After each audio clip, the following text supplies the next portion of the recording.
அன்று இரவு வீடே அமைதியாக இருந்தது. அர்ஜுனின் மனைவிக்கு உடல்நிலையை கவனித்துக் கொள்ள மருத்துவமனையில் தங்கியிருக்க வேண்டிய சூழல். அதனால் அர்ஜுனின் மாமியார் தன் மகளை அழைத்து கொண்டு மருத்துவமனைக்கு சென்றார். நித்யாவை அவர் வீட்டில் விட்டு சென்றார். 14 வயது சிறுமியான நித்யா முதலாக தன் அக்காவின் வீட்டிற்கு தங்குவதற்கு வந்திருந்தாள். அவளை ஒரு குழந்தையாகவே அர்ஜுன் பார்த்தார். அவளுக்கு தேவையான உணவை செய்து கொடுத்துவிட்டு நித்யாவை ஒரு தனி அறையில் தூங்க சொன்னார். இரவு 12 மணி இருக்கும். அர்ஜுன் தூக்கத்தின் விளிம்பில் இருந்தபோது கதவு மெல்ல தட்டப்படும் சத்தம் கேட்டது. கதவை திறந்த அர்ஜுன் அங்கு நின்றிருந்த நித்யாவை பார்த்து ஆச்சரியப்பட்டார். அவள் கண்களில் ஒரு விதமான பயம் தெரிந்தது. எப்போதும் சுட்டித்தனமாக பேசும் அந்த சிறுமி இப்போது ஏதோ ஒன்றை கண்டு மிரண்டது போல நின்றிருந்தாள். நித்யா, என்னம்மா ஆச்சு? ஏன் இந்த நேரத்தில் இங்கே நிற்கிறாய் என்று அர்ஜுன் கவலையுடன் கேட்டார். நித்யா தயக்கத்துடன் சொன்னாள், அர்ஜுன் மாமா, இந்த வீடு எனக்கு புதுசாக இருக்கிறது. ஜன்னலுக்கு வெளியே ஏதோ சத்தம் கேட்பது போலவும் யாரோ நடப்பது போலவும் பயமாக இருக்கிறது. எனக்கு தூக்கமே வரவில்லை மாமா. நான் இங்கே ஒரு ஓரத்தில் படுத்து கொள்ளட்டுமா? அவளது மழலை மாறாத பேச்சை கேட்ட அர்ஜுனுக்கு சிரிப்பு தான் வந்தது.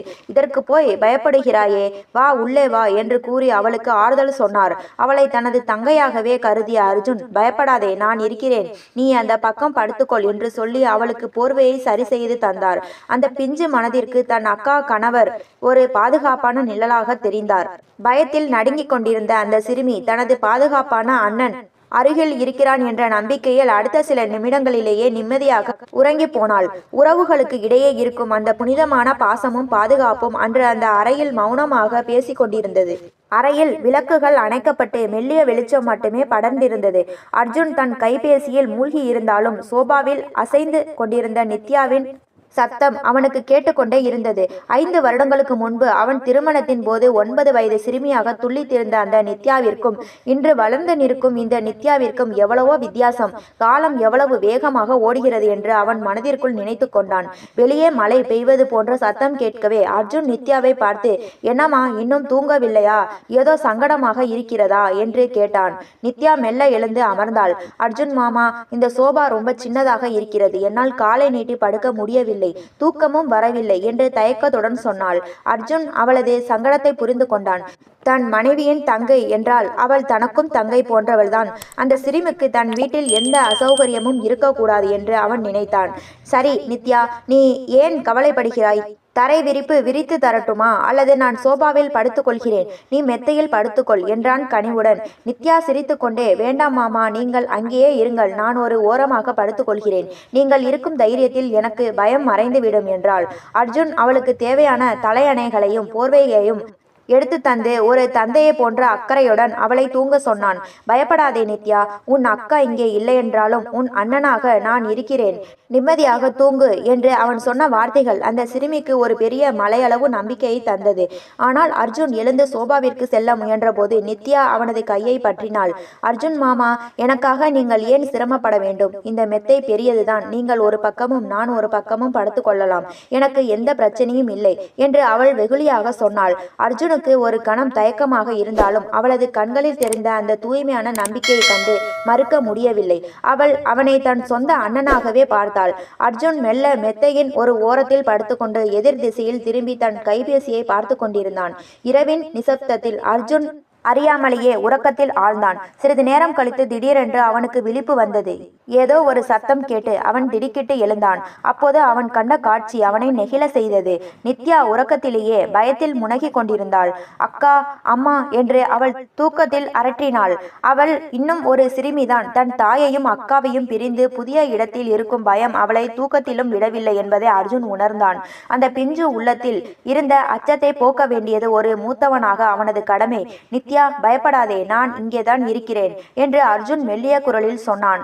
அவனது குரலை கேட்டதும் அந்த சிறுமியின் முகம் அமைதியடைந்தது. அவளுக்கு தேவைப்பட்டதெல்லாம் ஒரு பாதுகாப்பான நிழல் மட்டுமே. அர்ஜுன் தன் கைபேசியை அணைத்துவிட்டு அந்த பிஞ்சு உள்ளத்திற்கு ஒரு பாதுகாவலனாக அங்கேயே அமர்ந்திருந்தான். ஒரு பெண்ணுக்கு தன் குடும்பத்து ஆண்களிடம் கிடைக்கும் அந்த புனிதமான பாதுகாப்பு உணர்வு எவ்வளவு முக்கியமானது என்பதை அன்று இரவு அர்ஜுன் முழுமையாக உணர்ந்தான். உறவுகளுக்குள் இருக்கும் கண்ணியமும் அக்கறையும் எத்தகைய சவால்களையும் வெல்லும் என்பதை அந்த இரவு மௌனமாக உணர்த்தியது. அர்ஜுன் படுக்கையில் விழித்திருந்தாலும் அவன் மனம் 5 ஆண்டுகளுக்கு முன்னால் நடந்த சம்பவங்களை அசை போட்டது. நித்யா அவன் அருகில் தூங்கிக் கொண்டிருந்தாள். ஆனால் அவன் நினைவுகள் அனைத்தும் அவனது அன்பு மனைவி சபாவின் மீதுதான் இருந்தன. அர்ஜுனுக்கும் சபாவுக்கும் இடையிலான காதல் கல்லூரி நாட்களில் ஒரு மின்னல் போல தொடங்கியது. முதல் பார்வையில் தொடங்கிய ஈர்ப்பு பின்னாளில் பிரிக்க முடியாத ஆழமான காதலாக மாறியது. காதலில் இருந்த வேகத்தில் தங்களுக்கு இடையில் இருந்த அனைத்து எல்லைகளையும் தாண்டி ஒருவருக்கொருவர் முழுமையாக இணைந்திருந்தார்கள். கல்லூரியை முடித்துவிட்டு வெளியே வரும்போதெல்லாம் கைகோர்த்தபடி அவர்கள் கழித்த நிமிடங்கள் இன்றும் அவன் நினைவில் பசுமையாக இருந்தன. கல்லூரிக்கு பின்புறம் இருந்த அந்த சிறிய உணவகங்களில் அவர்கள் செலவழித்த மணித்துளிகள் தான் அவர்களின் வாழ்க்கையின் பொன்னான தருணங்கள்.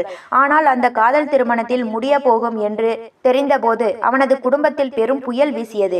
குடும்பத்தை விட்டு வெளியே வேறு ஒரு பெண்ணை மணப்பதா என்று அவனது தாயார் உறுதியாக மறுத்துவிட்டார். ஆனால் சபாவின் அன்பை ஒரு நிமிடம் கூட இழக்க அர்ஜுன் தயாராக இல்லை.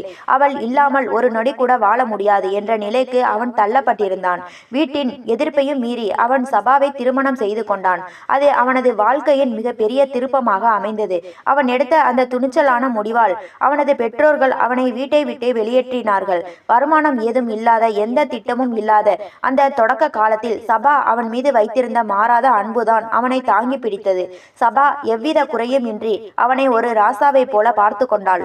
அவனது கஷ்டங்களிலும் ஏழ்மையிலும் அவள் காட்டிய அந்த அன்புதான் அவனை இன்று வரை ஒரு நேர்மையான மனிதனாக மாற்றி இருந்தது. நித்யா தன் அருகில் தூங்குவதை பார்த்த அர்ஜுனுக்கு சபாவின் மீது இன்னும் அன்பு பெருகியது. சபா எனக்காக இத்தனை தியாகங்கள் செய்திருக்கிறாள். அவளது தங்கை நம் வீட்டிற்கு வரும்போது அவளுக்கு ஒரு அண்ணனாக நல்ல பாதுகாப்பை தர வேண்டியது என் கடமை என்று தன் மனதிற்குள் உறுதியாக கூறிக்கொண்டான். அர்ஜுன் படுக்கையில் அமர்ந்து ஜன்னல் வழியே தெரிந்த இருண்ட வானத்தை பார்த்தான். அவன் கஷ்டப்பட்ட காலத்தில் சபாவின் வீட்டினர் அவனை அவமதித்த நாட்களை அவனால் மறக்க முடியவில்லை. ஒன்றும் இல்லாதவனுக்கு பெண்ணை கொடுத்து என் மகளின் வாழ்க்கையை நாசமாக்க பார்க்கிறாயா என்று அவர்கள் எரிந்த வார்த்தைகள் இன்றும் அவன் காதுகளில் ரிங்காரமிட்டன. அந்த வறுமையான காலகட்டத்தில் அர்ஜுனும் சபாவும் பட்ட கஷ்டங்கள் கொஞ்சமல்ல. ஒருவேளை உணவிற்காக அவர்கள் அலைந்த நாட்களும், வாடகை கொடுக்க முடியாமல் உரிமையாளரிடம் வாங்கிய வசைகளும் ஏராளம். ஆனால் சபா ஒருபோதும் அர்ஜுனை குறை சொல்லவில்லை. மாறாக நாளைய விடியல் நம்முடையது என்று அவன் கையை பிடித்து ஊக்கப்படுத்தினாள். சபாவிடம் இருந்த அந்த அபாரமான நம்பிக்கைதான் அர்ஜுனை இன்று ஒரு நல்ல வேலையில் அமர்த்தியது. பொருளாதாரம் சீரடைந்ததும் சபா தன் பெற்றோருடன் மீண்டும் உறவை ஏற்படுத்தி கொண்டாள். ஆனால் அர்ஜுனின் மனக்காயம் ஆறவில்லை. தங்களுக்கு தேவைப்பட்ட நேரத்தில் கை கொடுக்காதவர்களை அவர்கள் வசதியான பிறகு வந்து சேர்ந்து கொள்வது அவனுக்கு பிடிக்கவில்லை. அதனால் தான் சபா தன் பிறந்த வீட்டிற்கு சென்ற போதெல்லாம் அர்ஜுன் அதில் கலந்து கொள்வதை தவிர்த்தான். அந்த தயக்கமும் விலகி இருக்கும் மனோபாவமும் தான் சபாவின் தங்கை நித்யாவை அவன் கவனிக்காமல் இருந்ததற்கு முக்கிய காரணம். எத்தனை ஆண்டுகள் கடந்துவிட்டன என்று நினைத்து பார்த்தான். கடைசியாக அவன் நித்யாவை பார்த்தபோது அவள் வெறும் 9 வயது சிறுமி. துள்ளி குதித்து ஓடும் அந்த சிறுமிதான் இன்று அவனுக்கு அருகில் ஒரு பெண்ணாக படுத்து தூங்கி கொண்டிருக்கிறாள் என்பதை நினைத்த போது அவனுக்கு வியப்பாக இருந்தது. எத்தனை விரைவாக வளர்ந்து விட்டாள். அர்ஜுன் மெல்ல திரும்பி நித்யாவை பார்த்தான். உறக்கத்திலும் அந்த சிறுமிக்கு தன் அக்கா வீட்டின் பாதுகாப்பு எவ்வளவு முக்கியம் என்பதை அவன் உணர்ந்தான். கடந்த கால கசப்புகளை தூக்கி எறிந்துவிட்டு சபாவின் தங்கை என்ற முறையில் அவளுக்கு ஒரு சிறந்த பாதுகாவலனாக இருக்க வேண்டும் என்று அர்ஜுன் மனதிற்குள் உறுதி பூண்டான். நித்யா ஆழ்ந்த உறக்கத்தில் இருந்தாள். அர்ஜுன் அந்த அறை முழுவதும் நிசப்தமாக இருப்பதை உறுதி செய்து கொண்டு தானும் கண்களை மூடி ஓய்வெடுக்க தொடங்கினான். அன்று இரவு அவனது மனதில் இருந்த பழைய கசப்புகள் மறைந்து ஒரு பொறுப்பான உறவின் புரிதல் மெல்ல தளிர்க்க தொடங்கியது. மருத்துவமனை வாசனையும் பதற்றமான சூழலும் அர்ஜுனின் மனதில் ஒரு கலக்கத்தை ஏற்படுத்தி இருந்தது. சபா கர்ப்பமாக இருந்த அந்த 9 மாதங்களும் ஒரு தவம் போல கடந்திருந்தது. பல வருட காத்திருப்புக்கு பிறகு அவர்களுக்கு கிடைக்கப் போகும் அந்த சிறிய உயிர் அவனது வாழ்க்கையின் மிகப்பெரிய நம்பிக்கையாக இருந்தது. ஆனால் சபாவின் உடல் நல குறைபாடுகள் அந்த நம்பிக்கையில் ஒரு பயத்தையும் சேர்த்திருந்தன. வீட்டிற்கு வந்ததும் நித்யா செய்த வேலைகள் அவனை வியப்பில் ஆழ்த்தின. சபா இல்லாத அந்த வெற்றிடத்தை அந்த சிறுமி இத்தனை நேர்த்தியாக நிரப்புவாள் என்று அவன் நினைக்கவே இல்லை. வீடு எப்போதும் போல சுத்தமாக இருந்தது. ஒவ்வொரு பொருளும் அதன் இடத்தில் அடுக்கி வைக்கப்பட்டிருந்தது. சமையல் அறையில் இருந்து வந்த வாசனை சபா சமைக்கும் உணவை நினைவுபடுத்தியது. நித்யா சமையல் வேலைகளை முடித்துவிட்டு தன் அறையை சரி செய்ய சென்றாள். அர்ஜுன் தன் அறைக்குள் நுழைந்து கதவை சாத்தினான். அவன் கையில் இருந்த கைபேசியில் சபாவின் மருத்துவமனை அறிக்கைகள் இருந்தன. அந்த அறிக்கைகளை பார்க்க பார்க்க அவனது நெஞ்சம் கனத்தது. அப்போதே வெளியே இருந்து, அர்ஜுன் மாமா, சாப்பிடுவதற்கு எடுத்து வைத்திருக்கிறேன், நீங்கள் வந்து சாப்பிடலாமே என்று நித்யாவின் மென்மையான குரல் கேட்டது. அர்ஜுன் வெளியே வந்தான். மேஜையில் உணவை அழகாக பரிமாறிவிட்டு அவன் வருகைக்காக காத்திருந்தாள் நித்யா. அவளை பார்த்தபோது சபா கல்லூரி பருவத்தில் தன்னிடம் காட்டிய அதே கவனிப்பும் அன்பும் அவளது கண்களில் தெரிந்தது. சபாவின் சாயல் அவளது முகத்தில் அப்படியே தெரிந்தாலும் நித்யாவிடம் ஒரு தனித்துவமான இளமையும் துருதுருப்பும் இருந்தது. அர்ஜுன் அமைதியாக அமர்ந்து சாப்பிட்டான். நித்யா அவன் பக்கத்திலேயே நின்று, மாமா, அக்கா விரைவில் குணமடைந்து வருவார் இல்லையா? எனக்கு அக்கா தான் எல்லாம். அவர் இல்லையென்றால் எனக்கு ஒரு மாதிரி இருக்கிறது என்று மழலை மாறாத குரலில் சொன்னாள். அர்ஜுன் அவளை பார்த்தான். அவள் வெறும் சபாவின் தங்கை மட்டுமல்ல, தன் குடும்பத்தின் ஒரு அங்கமாகிவிட்டாள் என்பதை உணர்ந்தான். நிச்சயமாக நித்யா அக்கா விரைவில் குழந்தையுடன் வீடு திரும்புவாள். நீயும் அவளுக்கு துணையாக இருக்க வேண்டும் என்று சொல்லி அவளை தட்டி கொடுத்தான். நித்யா புன்னகைத்தாள். அந்த புன்னகையில் ஒருவிதமான மன அமைதி இருந்தது. சபாவின் உடல் நலனை பற்றிய கவலை ஒரு புறம் இருக்க, இப்போது வீட்டில் நித்யாவுடன் அவன் பகிரும் அந்த பொறுப்பான தருணங்கள் அவனது மனதிற்கு பெரிய ஆறுதலாக இருந்தது. சபாவின் மீதான நேசமும் நித்யாவின் மீது இப்போது ஏற்பட்டிருக்கும் ஒரு விதமான அக்கறையும் அவனது வாழ்க்கையை ஒரு புதிய கோணத்தில் பயணிக்க செய்தது. சபாவின் மீது அவன் வைத்திருக்கும் மாறாத காதல் ஒரு புறம், இப்போது தன் கண்முன்னே வளர்ந்து நிற்கும் நித்யாவின் மீது எழும் ஒரு விசித்திரமான ஈர்ப்பு மறுபுறம். அர்ஜுன் தன்னைத்தானே கட்டுப்படுத்தி கொள்ள முயன்றான். இல்லை, நான் சபாவிற்கு துரோகம் செய்யக்கூடாது. நித்யா என் தங்கையை போன்றவள். அவளை தவறான கண்ணோட்டத்தில் பார்ப்பது என் தார்மீக கொள்கைக்கு எதிரானது என்று தனக்குத்தானே சொல்லிக் கொண்டான். அறையின் விளக்குகள் அணைக்கப்பட்டிருந்தன. ஆனால் இருவருக்கும் தூக்கம் வரவில்லை. அந்த அறையின் மௌனம் இருவருக்கும் இடையே உள்ள இடைவெளியை குறைப்பது போலவும் அதே சமயம் ஒரு புதிய சிக்கலுக்கு அடித்தளம் அமைப்பது போலவும் உணரப்பட்டது. தூக்கத்தின் அரவணைப்பில் இருந்த அர்ஜுனுக்கு தன் உடலில் ஏதோ ஒரு மென்மை தீண்டல் இருப்பது போல உணர்ந்தது. அது ஒரு கனவா அல்லது நிஜமா என்று அவனுக்கு புரியவில்லை. கண்கள் மெல்ல திறந்தபோது அறை முழுவதும் இருள் சூழ்ந்திருந்தது. அருகில் நித்யா மிகவும் நெருக்கமாக படுத்திருந்தாள். அவள் தூக்கத்தில் அறியாமல் செய்த அசைவுகளா அல்லது அவள் விழித்திருக்கிறாளா என்று அவனுக்கு தெரியவில்லை. அவளது விரல்கள் அவனது தோள்களில் மென்மையாக ஊர்ந்து கொண்டிருந்தன. ஒரு கணம் அர்ஜுனின் மூச்சு காற்று தடையானது. அவனது இதய துடிப்பு எகிரியது. சபாவின் மீதான நேசமும் தார்மீக கட்டுப்பாடுகளும் ஒரு பக்கம் அவனை தடுத்தாலும் ஒரு ஆணாக அவனுக்குள் எழுந்த உணர்வுகளை அவனால் கட்டுப்படுத்த முடியவில்லை. நான் என்ன செய்து கொண்டிருக்கிறேன்? இவள் சபாவின் தங்கை, என் தங்கையை போன்றவள் என்று அவனது மனசாட்சி கத்தியது. அவன் மெல்ல திரும்பினான். நித்யாவின் கண்கள் பாதியாக மூடியிருந்தன. அவள் தூக்கத்திலும் விழிப்பு நிலையிலும் தடுமாறி கொண்டிருந்தாள். அர்ஜுன் அவளை தள்ளிவிட முயன்றான். ஆனால் நித்யா அவனை இன்னும் இறுக்கமாக கட்டிக்கொண்டாள். அந்த பிடியில் ஒரு விசித்திரமான தீவிரம் இருந்தது. சபாவின் முகம் அவனது கண்முன் வந்து சென்றது. சபா, என்னை மன்னித்துவிடு என்று அவனது மனம் கதறியது. ஆனாலும் ஒரு வலுவான காந்த விசை அவனை நித்யாவின் பக்கம் இழுத்தது. அவன் அவளது முகத்தை பார்த்தான். நில ஒளியில் அவள் ஒரு தேவதையைப் போல தெரிந்தாள். ஒரு முறை அவன் அவளை தட்டிவிட்டிருந்தால் அந்த உறவு புனிதமாக காப்பாற்றப்பட்டிருக்கும். ஆனால் அந்த நள்ளிரவின் மயக்கம் அர்ஜுனை ஆட்கொண்டது. அவன் மெல்ல மெல்ல அவளது கூந்தலை வருடினான். நித்யா ஒரு சிறு பெருமூச்சை வெளிப்படுத்தினாள். அந்த மௌனமான அறையில் இருவரின் இதய துடிப்பும் ஒன்றாக கலந்தன. அர்ஜுன் தன் கட்டுப்பாட்டை இழந்து கொண்டிருப்பதை உணர்ந்தான். இது ஒரு தவறான பாதை என்று அவனுக்கு தெரிந்தும் அந்த தருணத்தில் அவன் அதை நிறுத்த தயாராக இல்லை.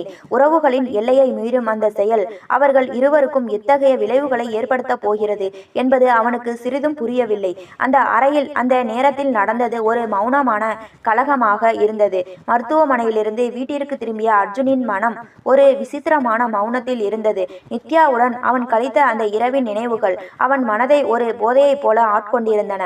ஆனால் மருத்துவமனையில் மரணத்தின் விளிம்பில் போராடி கொண்டிருக்கும் தன் மனைவி சபாவின் முகம் அவன் முன்னே வந்து நின்றபோது அவனது சந்தோஷம் எல்லாம் ஒரு நொடியில் கரைந்து போனது. நான் என்ன செய்துவிட்டேன்? சபாவின் உயிருக்காக போராடி கொண்டிருக்கும் இந்த நேரத்தில் நான் அவளது தங்கையுடனேயே தவறான உறவில் ஈடுபட்டு விட்டேனே. இந்த எண்ணம் அவனை உள்ளுக்குள் சுட்டரித்தது. ஒரு பக்கம் சபாவின் நிலை குறித்த பயம், மறுபக்கம் நித்யா தன் அலைபேசியில் எடுத்த புகைப்படங்களால் ஏற்பட போகும் விபரீதம் பற்றிய அச்சம் அவனை ஒரு இயந்திரத்தை போல செயல்பட வைத்தது. வீட்டிற்குள் நுழைந்த போது நித்யா அவனை ஒரு வெற்றி களிப்புடன் வரவேற்றாள். அவளது கண்களில் தெரிந்த அந்த தெளிவு அர்ஜுனுக்கு ஒரு புதிய பயத்தை தந்தது.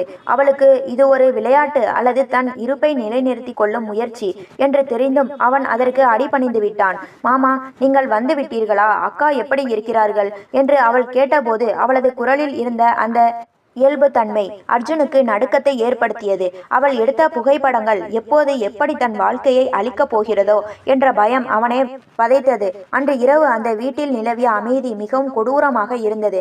அர்ஜுன் அறைக்குள் நுழைந்தபோது நித்யா அவனை பார்த்து சிரித்தாள். அது ஒரு சாதாரண சிரிப்பல்ல, தன் வலையில் அவன் சிக்கிக் கொண்டதை உணர்த்தும் ஒரு நுணுக்கமான சிரிப்பு. அவனது கட்டுப்பாட்டை இழந்த அந்த ஒரு இரவு அவனது 5 வருட கற்புக்காரன் போன்ற குடும்ப வாழ்க்கையின் அஸ்திவாரத்தையே அசைத்து பார்த்து கொண்டிருந்தது. அர்ஜுன் அன்று இரவு நிம்மதியாக தூங்க முயன்றான். ஆனால் சபாவின் முகம் அவனது கனவில் வந்து அழுதது. தான் செய்த தவறுக்கு கிடைக்கப் போகும் தண்டனை என்னவாக இருக்கும் என்ற பயம் அவனை துரத்தி கொண்டிருந்தது. தான் வென்றுவிட்டதாக நினைத்த அந்த போர் உண்மையில் தன் அழிவுக்கான அடித்தளம் என்பதை அர்ஜுன் அந்த நள்ளிரவில் உணரத் தொடங்கினான். நித்யாவின் அந்த செய்கை அர்ஜுனுக்கு ஒரு புதிய போதையை தந்தது. தன் மனைவி சபாவின் உடைமைகளை அவள் இல்லாத அந்த நேரத்தில் அவளது தங்கையே அணிந்து வந்து நிற்பது எந்த அளவிற்கு தவறானது என்று அவனது மனசாட்சி எச்சரித்தாலும் நித்யாவின் வசீகரத்திற்கு முன்னால் அர்ஜுனின் பகுத்தறிவு முழுங்கி போனது.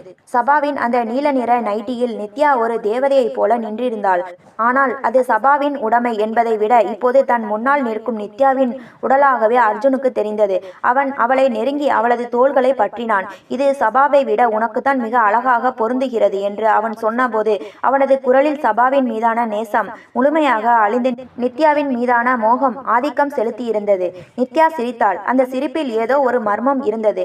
அப்படியானால் அக்காவுக்கு பிடிக்காத எதையும் நான் என் வாழ்க்கையில் வைத்திருக்க மாட்டேன் மாமா என்று அவள் சொன்ன விதம் அர்ஜுனை ஏதோ ஒரு புதிரில் சிக்க வைத்தது.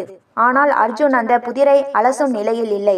அவன் முழுமையாக நித்யாவின் வசீகரத்திற்கு அடிபணிந்திருந்தான். சபாவின் மனம் அந்த அறையில் பரவி இருக்க வேண்டிய இடத்தில் நித்யாவின் வாசனை அறை முழுவதும் நிறைந்திருந்தது. அர்ஜுன் சபாவை மறந்து சபாவின் உலகத்தை நித்யாவிடம் தேடிக்கொண்டிருந்தான். அவன் கவனிக்க தவறியது ஒன்றுதான். அந்த அறையின் மூலையில் இருந்த அலைபேசி கேமரா மோடில் ஆன் செய்யப்பட்டு அவர்கள் இருவரையும் மிக தெளிவாக படம் பிடித்து கொண்டிருந்தது.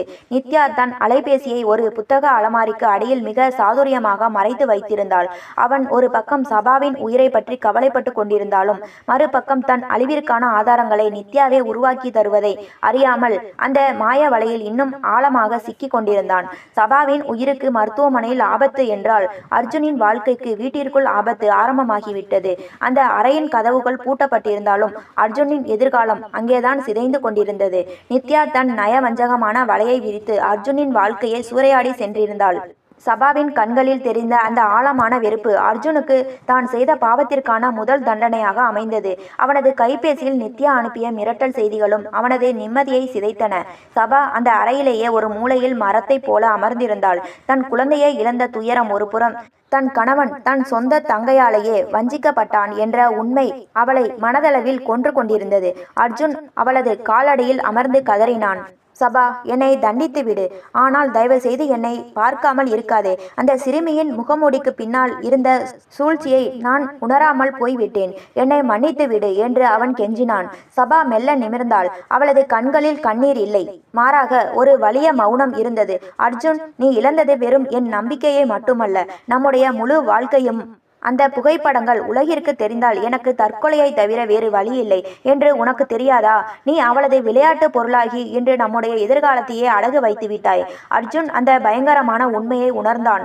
நித்யாவின் மிரட்டல்களுக்கு பணிய பணிய அவன் மேலும் அடிமையாகி கொண்டிருந்தான். ஆனால் ஒரு கட்டத்தில் அவன் முடிவெடுத்தான். தன் அழிவை விட சபாவின் மரியாதையும் தன் நேர்மையுமே முக்கியம் என்று அவன் உணர்ந்தான்.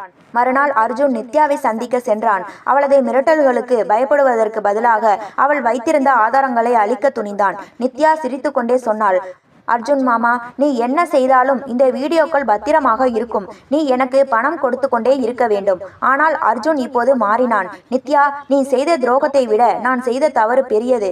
இதோ என் மனைவியின் முன்பே நான் உண்மையை சொல்லிவிடுகிறேன். நீ என்னை பிளாக்மெயில் செய்து என்னை தற்கொலைக்கு தள்ளினாலும் சரி, சமூகத்தின் முன்னால் அவமானப்படுத்தினாலும் சரி, உன் ஆட்டத்திற்கு நான் பலியாக மாட்டேன். அர்ஜுன் தன் கைபேசியையும் கணினியில் இருந்த அனைத்து தரவுகளையும் அழித்துவிட்டு சபாவின் முன்னால் நின்று தன் குற்றத்தை ஒத்துக்கொண்டான். ஒத்துக்கொண்டான்.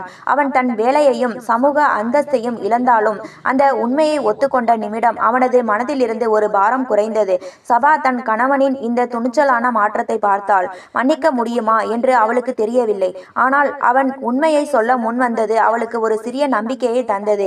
நித்யா தனது சூழ்ச்சியில் தோற்று போனாள். அவள் எதிர்பார்த்த பணம் கிடைக்கவில்லை. அவளது அதிகாரமும் வீழ்ந்தது. வாழ்க்கை மீண்டும் ஒரு புதிய தொடக்கத்தை தேடி நகர்ந்தது. அர்ஜுன் மீண்டும் ஒரு சாதாரண மனிதனாக நேர்மையான வழியில் சபாவின் நம்பிக்கையை மீட்க போராடத் தொடங்கினான். காலம் காயங்களை ஆற்றும் என்ற நம்பிக்கையுடன் அவர்கள் இருவரும் அமைதியாக அந்த சிதைந்த வீட்டின் சுவர்களுக்குள் வாழ்ந்தனர். இது போன்ற கதைகளை தொடர்ச்சியாக கேட்க லைக் பண்ணுங்க, ஷேர் பண்ணுங்க, கமெண்ட் பண்ணுங்க, மறந்து விடாமல் சப்ஸ்கிரைப் பண்ணுங்க.